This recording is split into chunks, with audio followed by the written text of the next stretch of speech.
이제 곧 예배를 시작합니다. 우리 다 함께 묵상 기도하시며 예배를 준비하겠습니다.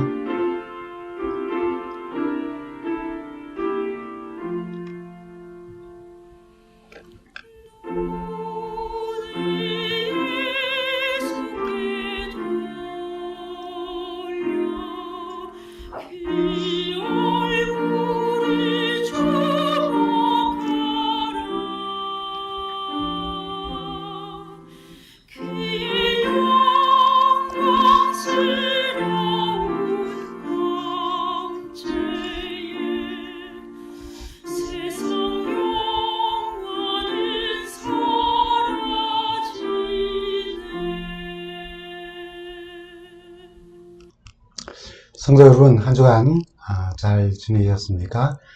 참 좋은 안식일입니다.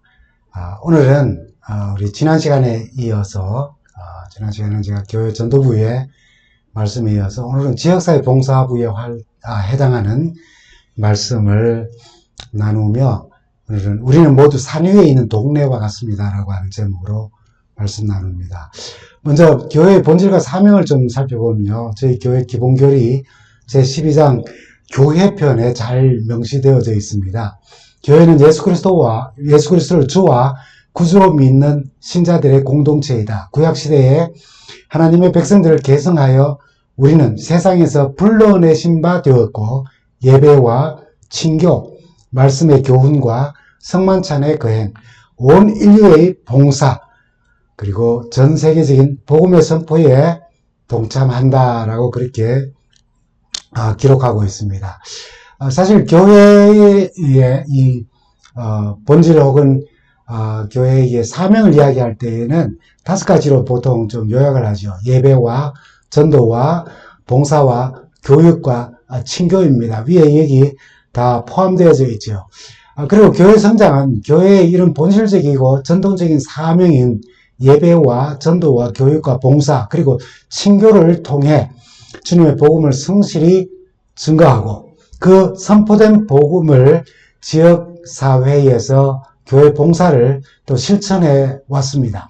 그 중에서도 전도를 가장 중요한 교회의 사명으로 오랫동안 우리가 인식을 했고, 여기에 교회에 온 힘을 기울여 온 것은 또한 사실입니다. 그 결과 각 나라마다 기독교는 그 선교의 열정과 전도 활동으로 기독교가 뿌리를 깊게 내리게 되었고 급속한 성장을 이뤘어요. 특별히 한국 기독교는 80년대에 세계 교회사에서 그 유래를 찾아볼 수 없다고 할 만큼 급성장한 교회로 주목을 받았습니다.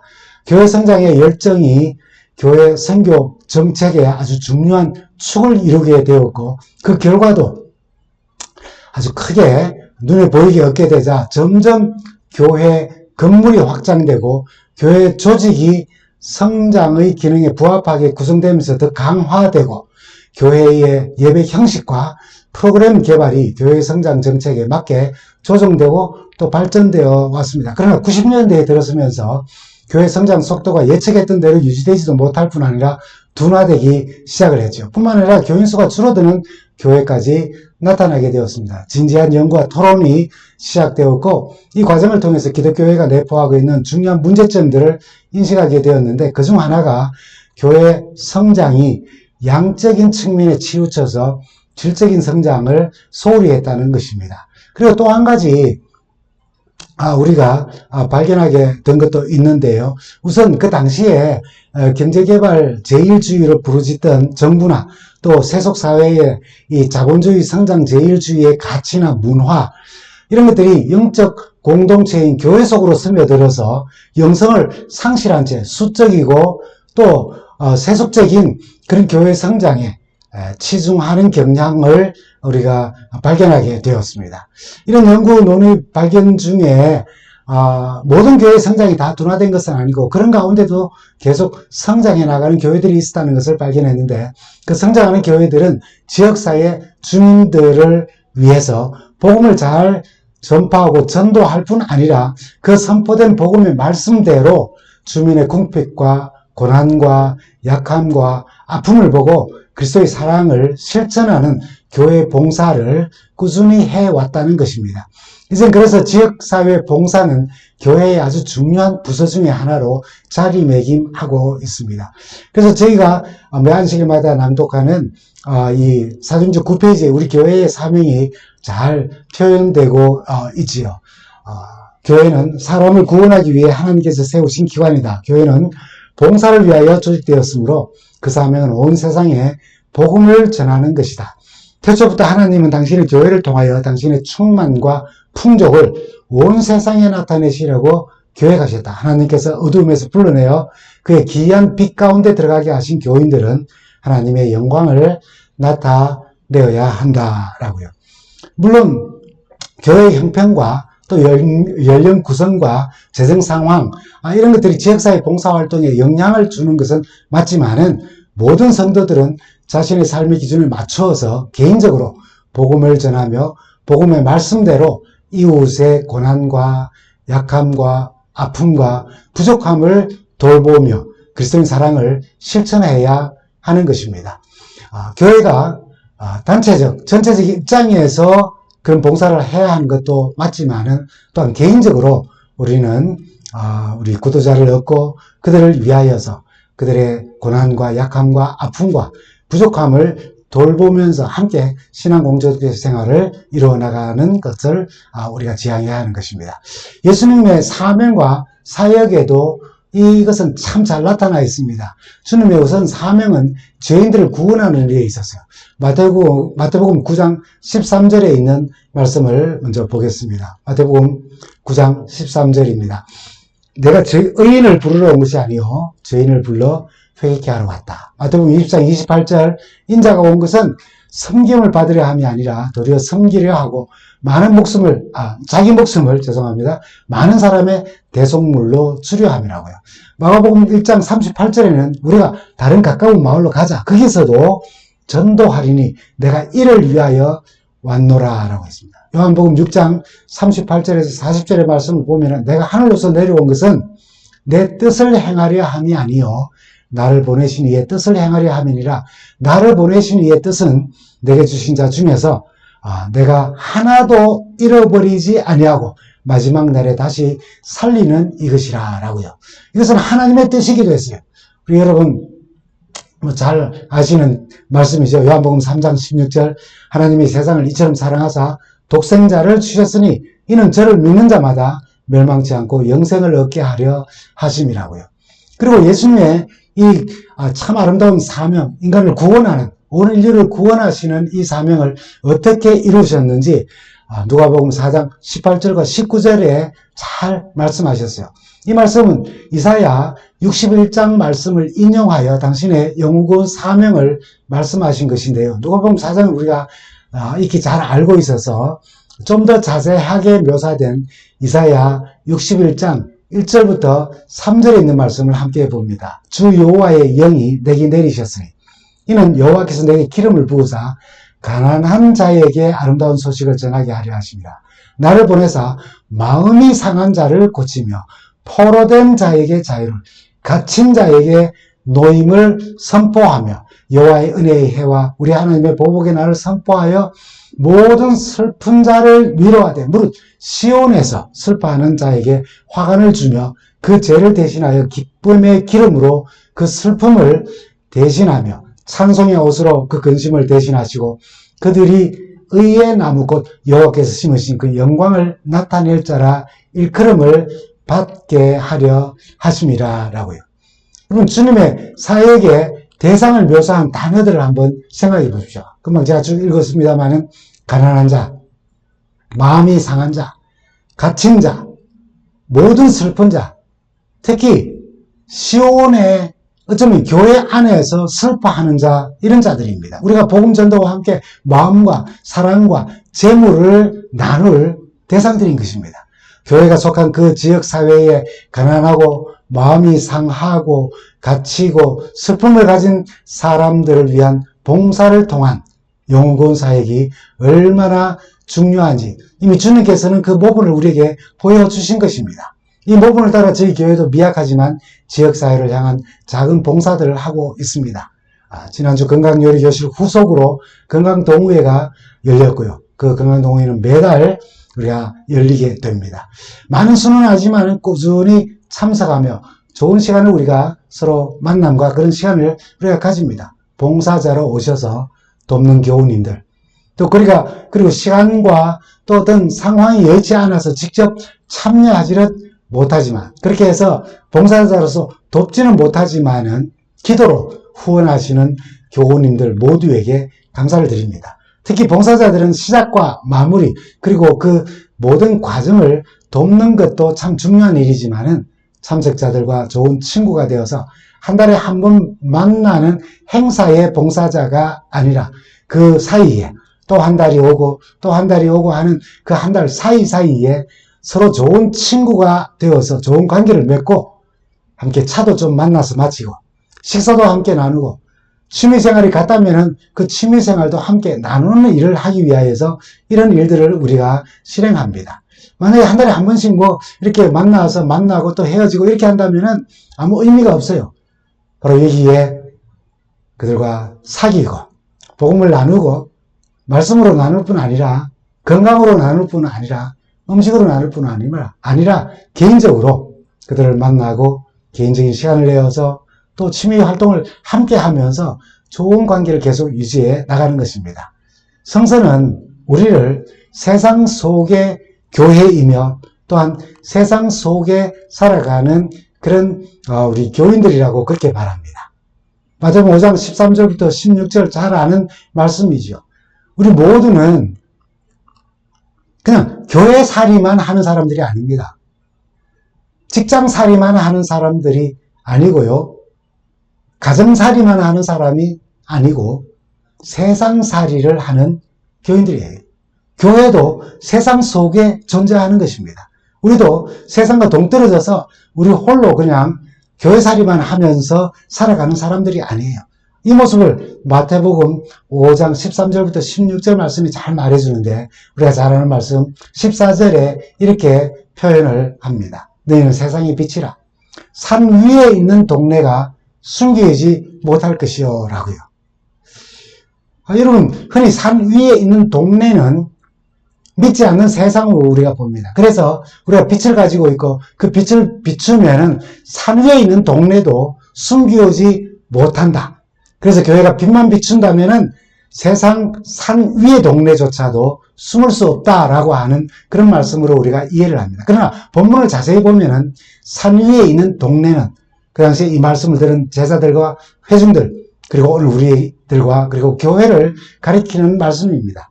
예수님은 너희가 세상의 빛이다. 그래서 산 위에 있는 동네도 숨기지 못한다라고 하신 것이 아니라 물론 그 말씀도 의미는 있습니다. 그러나 너희가 세상의 빛이다. 산 위에 있는 동네가 숨기지 못하는 것처럼 다 볼 수 있는 것처럼 여러분 우리가 이 에르네레 지역을 살면서 여행을 하다가 보면은 정말 그렇게 척박한 산 꼭대기에 집 한 채씩 덩그러니 있는 것을 보죠. 그는 숨기려고 해도 나무도 없고 숲도 없습니다. 숨기려고 해도 숨길 수가 없어요. 산 위에 있으니 다 보는 것입니다. 그래서 산 위에 있는 동네가 숨길 수 없듯이 너희 자신도 빛을 가진 너희들도 절대로 이 세상에서 숨어 살 수 없고 숨길 수 없는 존재라고 말씀하신 거예요. 그 사실을 15절에서 보면 더 잘 설명되어져 있습니다. 사람이 등불을 켜서 말 아래 두지 아니하고 등경 위에 두나니 그러므로 집안 모든 사람에게 비추느니라.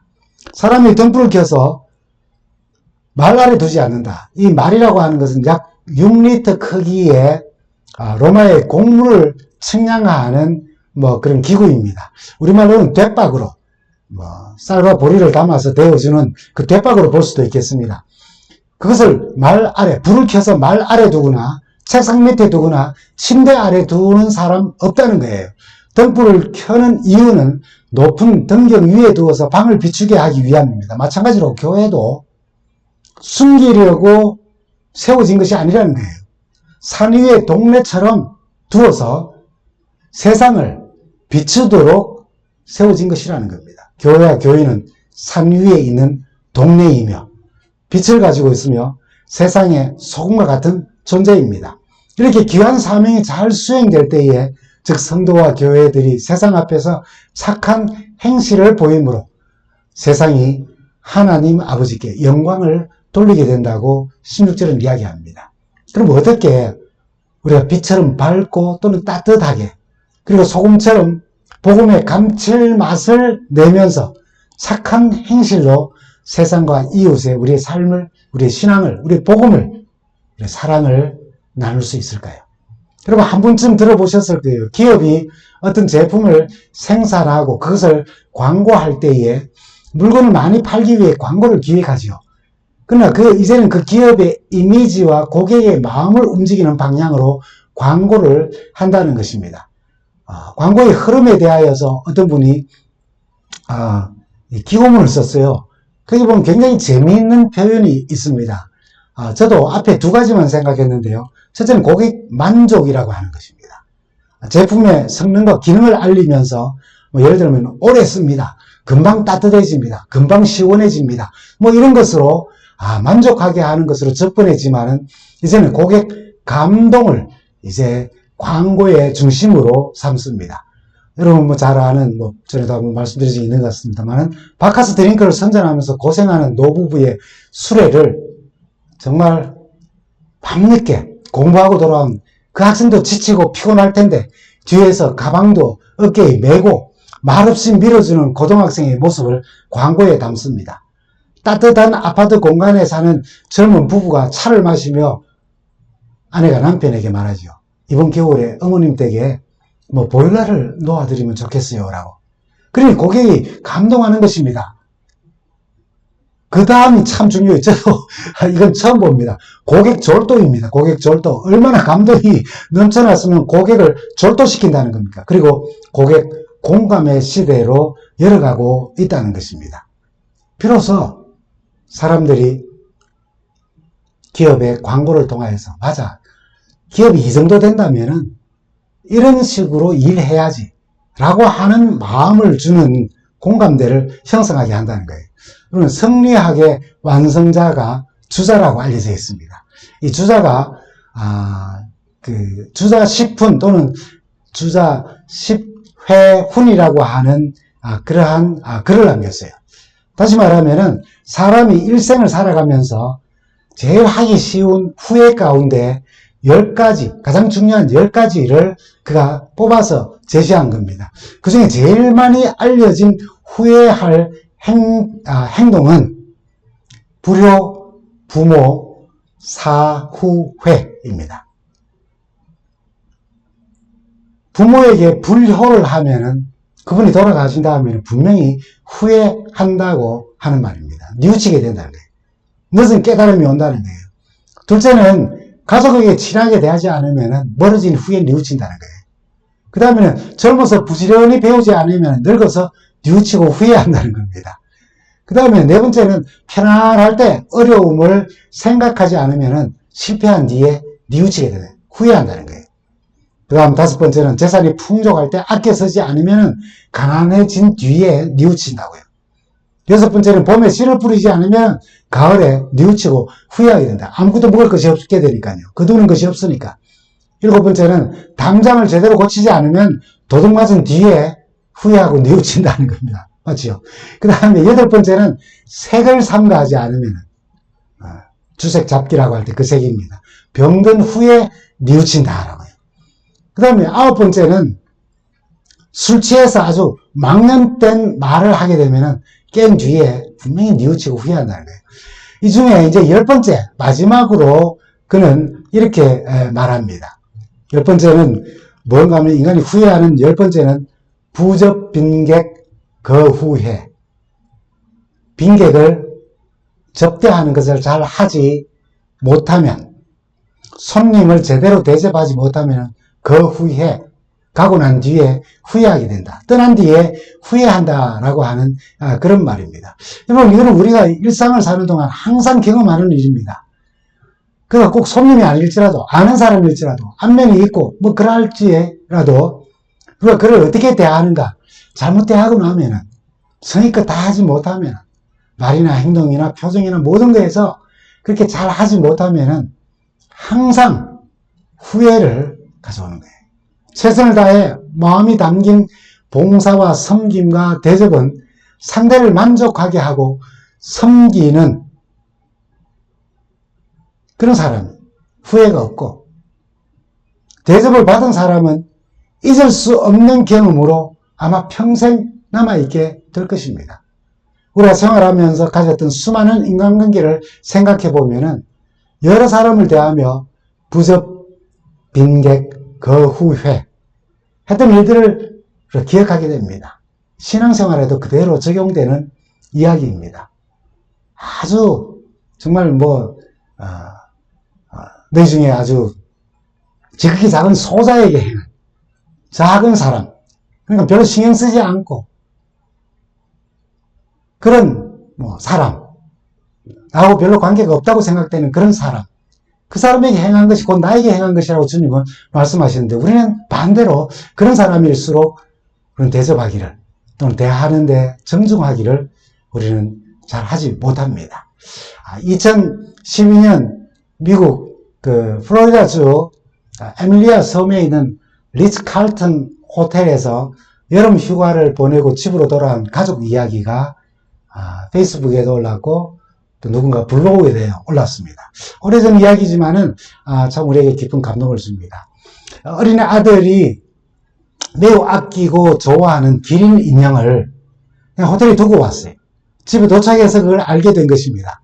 그 먼 거리를 다시 돌아갈 수 없었기에 아버지는 상심한 아들을 위로하려고, 애들은 다 떨어진 인형일지라도 그걸 너무나도 좋아해서 그거 없으면 참 짜증을 내고 꼭 막 찾아오라고 그렇게 이야기하지 않습니까? 그래서 아버지는 그 아들을 위로하기 위해서 인형이 호텔에서 지금 자기 시간을 즐기고 있을 거야 라고 하면서 거짓말로 살짝 둘러대고 호텔에 당장 전화를 했습니다. 다행히 직원이 세탁실에서 그 인형을 발견했어요. 아버지는 직원에게 사정을 잘 이야기했습니다. 자기가 아들에게 그렇게 거짓말한 것까지 다 이야기하고 그냥 수영장을 배경으로 기린 인형, 그 인형 사진 한 장을 찍어서 보내주면 좋겠다고 부탁을 했어요. 며칠 후에 호텔에서 보낸 소포가 도착을 했습니다. 안에는 인형과 함께 호텔에서 주는 과자와 작은 사진첩이 들어 있었습니다. 사진첩에는 기린 인형으로 찍은 사진으로 이렇게 채워져 있었지요. 그리고 여러분 보실 때 맨 왼쪽 위에 골프 카트를 운전하고 있는 기린 인형입니다. 그 밑에는 마사지를 받고 있는 인형입니다. 그 다음에는 다른 인형들과 함께 한가하게 시간을 보내고 있는 그런 모습입니다. 오른쪽 아래에 보면은 보안 요원이 되어서 모니터 앞에서 근무하는 모습까지 있습니다. 위에 큰 그림은 수영장에서 일광욕을 즐기는 모습을 사진에 다 담았어요.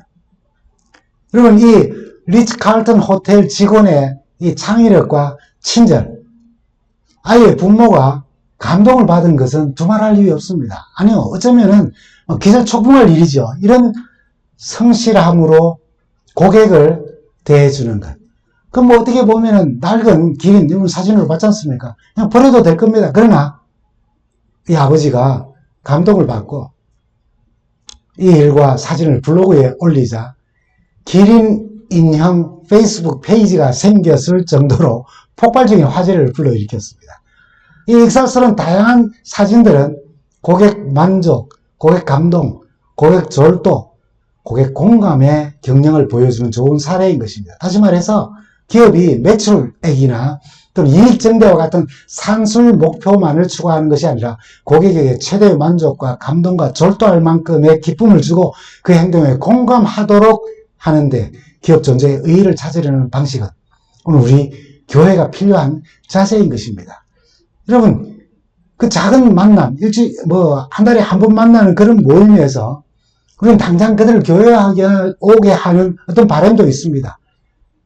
그러나 오랫동안 감동으로 기억에 남고 어쩌면 정말 평생 잊을 수 없는 성도들의 모습과 우리가 보여준 친절함이 감동이 되어서 어떻게 보면 정말 절도할 만큼 그렇게 마음을 가질 수 있고, 정말 교회라면 정말 그런 모습이어야 돼 라고 하는 공감도 일으킬 수 있는 그런 우리 성도들로서 이 공동체 생활을 하며 지역사회를 나아가서 우리 이웃과 그런 아름다운 관계를 계속 맺어가면 참 좋겠습니다. 이렇게 기업도 한 사람의 고객을 놓치지 않기 위하여 이런 변화를 추구합니다.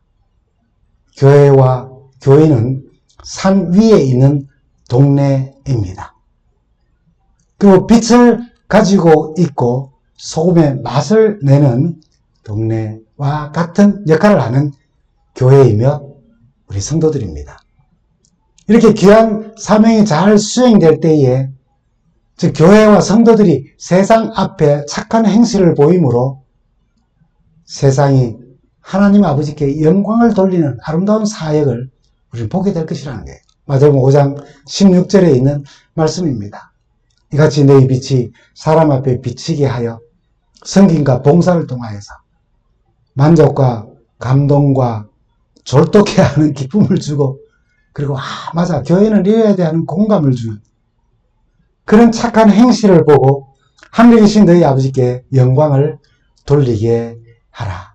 산 위에 있는 동네는 불이 켜져 있는 등불이 말 아래에 두어서는 안 되는 것처럼 그 불을 감출 수 없듯이 교회와 그리스도인들은 감출 수 없는 본질과 사명을 가지고 있고 모든 사람들은 우리가 비추는 빛과 맛을 내는 소금으로 사는 것을 알게 되는 거예요. 우리의 빛을 우리의 맛을 절대로 감출 수가 없습니다. 교회와 그리스도인들은 세상이 말하는 교회 고객 감동, 만족, 감동, 졸도, 공감의 경영을 넘어서야 하는 겁니다. 기업이 주는 감동보다 더 크고 강한 감동으로 정말 고객 졸도를 시킬 섬김과 사랑으로 그래서 모든 사람들이 교회란 이런 곳이야 라고 하는 공감을 가지는 그런 착한 행실로 이 세상의 빛과 소금이 되어야 하는 것. 우리가 만나는 사람들은 주님 사역에 분명히 기록된 가난한 자, 마음이 상한 자, 갇힌 자, 모든 슬픈 자, 시온에서 슬퍼하는 자들도 함께 합니다. 그런 사람들을 우리가 만나는 것입니다. 여러분, 부접 빈객 거후회, 객을 접대하는 것을 소홀히 하면은 가고 난 뒤에 후회하게 된다. 그렇게 하지 않을 섬김과 봉사가 교회에서 일어나면 참 좋겠습니다. 예배에서 안교 시간에 성경을 공부하며 교육이 이루어지고 파트락 시간과 또 이어지는 친교 시간 또 개인적으로 전화 통화를 통하여 또 만나 차도 마시고 식사도 함께 하는 그런 친교를 나누면서 지역사회 봉사 활동을 통해 그 섬김과 봉사로 전도의 일이 많이 일어나고 그 기쁨 속에서 우리의 사명을 다하면서 다시 오시는 우리 주님을 뵙는 우리 모두가 되기를 간절히 바랍니다. 감사합니다.